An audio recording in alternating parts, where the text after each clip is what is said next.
ஜனநாயக திருவிழா தேர்தல் கொண்டாட்டம் 2026 காரைக்குடியில சஸ்பென்ஸ்ங்க. என்னன்னு யோசிக்கிறீங்களா? ஒன்றும் இல்லைங்க, சீமான் தான் அந்த சஸ்பென்ஸ். காரைக்குடி வேட்பாளர் சீமான் தான்னு ஒரு பேச்சு பரவிட்டு இருக்குங்க. அவரும் அப்பப்ப ஹிண்ட் கொடுத்து தான் பேசிட்டு இருக்காரு. 2016 2021 தேர்தலில் கடலூர் திருவொற்றியூர் தொகுதிகளில் போட்டியிட்டு 2 முறையுமே தோல்வியை தான் சந்திச்சிருக்காரு. அதனாலதான் இந்த தடவை சொந்த மண்ணில் நிக்க போறேன்னு சொல்லிட்டு இருக்காங்க சீமான். சிவகங்கையில 4 தொகுதியில 3 தொகுதிக்கு நாத்தாக்கா வேட்பாளர் யாருன்னு டிசைட் பண்ணி அறிவிச்சிட்டாங்க.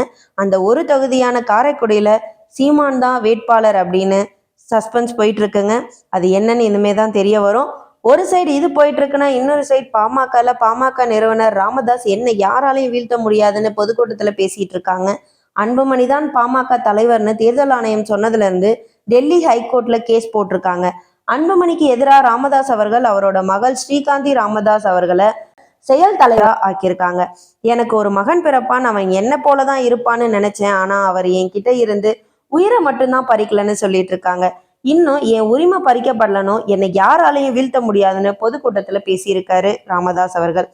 இதெல்லாம் ஒரு சைடு இருக்க, தமிழிசை அவர்கள் இளைய அரசருக்கு முடிசூட்டு விழா நடந்துட்டு இருக்குன்னு சர்க்காஸ்டிக்கா உதயநிதி பிறந்தனால கொண்டாட்டத்தை வாழ்த்தி சொல்லிட்டு இருக்காங்க. உதயநிதிய திமுகவின் எதிர்காலமேனு கட் அவுட் வச்சு வாழ்த்திட்டு இருக்காங்க அவரோட கட்சியினர். கட்சியை பொறுத்தவரை மாவட்ட அளவிலான ஆய்வுக் கூட்டங்களை நடத்துற அதிகாரத்தை உதயநிதி ஸ்டாலின் அவர்களுக்கு வழங்கியிருக்காங்க. 2026 தேர்தலுக்கு அப்புறம் கட்சியும் அதிகாரத்தையும் முழுமையாக உதயநிதி ஸ்டாலின் அவர்கள் வசம் ஒப்படைக்கப்படும் தெரிய வருது. உதயநிதி அவர்கள் ஒரு நாள் ராஜேந்திர சோழனா மாறுவார்னு துரைமுருகன் புகழாரம் செய்யறாங்க. அது போல எங்கள் துணை முதலமைச்சர் உதயநிதி ஸ்டாலின் ராஜேந்திர சோழன் போல வடக்கிலும் சென்று வாகை சூடுவார் அப்படின்னு துரைமுருகன் அவர்கள் உயர்த்தி பிடிச்சிட்டு இருக்காங்கங்க. திமுகக்கு வாக்கு அளிக்காதவர்களுக்கும் தெரியும் அடுத்த திமுக தலைவரும் முதல்வர் வேட்பாளரும் உதயநிதி ஸ்டாலின் தானு. முதலமைச்சர் ஸ்டாலின் அதை கட்சியினர் மூலமா இன்னும் கொஞ்சம் உறக்க சொல்லியிருக்காங்கன்னு இதுல இருந்து தெரிய வருதுங்க. திமுக கூட கூட்டணியில இருக்கிற காங்கிரஸ் வெறும் எம்எல்ஏ பதவி மட்டும் போதாதுன்னு சொல்லிட்டு இருக்காங்க. அமைதியா இருங்க, நாங்க பாத்துக்கிறோம்னு மேலிடம் சொன்னாலும் தமிழக காங்கிரஸார் கேட்கறதா தெரியல. காங்கிரஸ் எம்எல்ஏ ராஜேஷ்குமார் திமுக கிட்ட அதிக தொகுதிகள் கேட்டு வாங்கி இந்த தடவை அமைச்சரவையில பங்கு பெறுவோம்னு சொல்லிட்டு இருக்காங்க.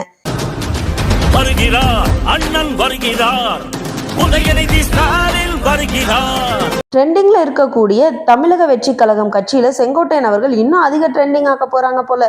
ஏன்னா டிவிகே கூட ஏடிஎம்கேல இருக்கிற ஒவ்வொருத்தரா வந்து விஜய் கூட டிவிகேல ஜாயின் பண்ண வைக்கிற பிளான்ல இருப்பாங்க போல இருக்குங்க. இந்த 2026 தேர்தல் இன்னும் சூடு பிடிக்க போகுது. பொறுத்திருந்து பார்ப்போம். நன்றி, வணக்கம்.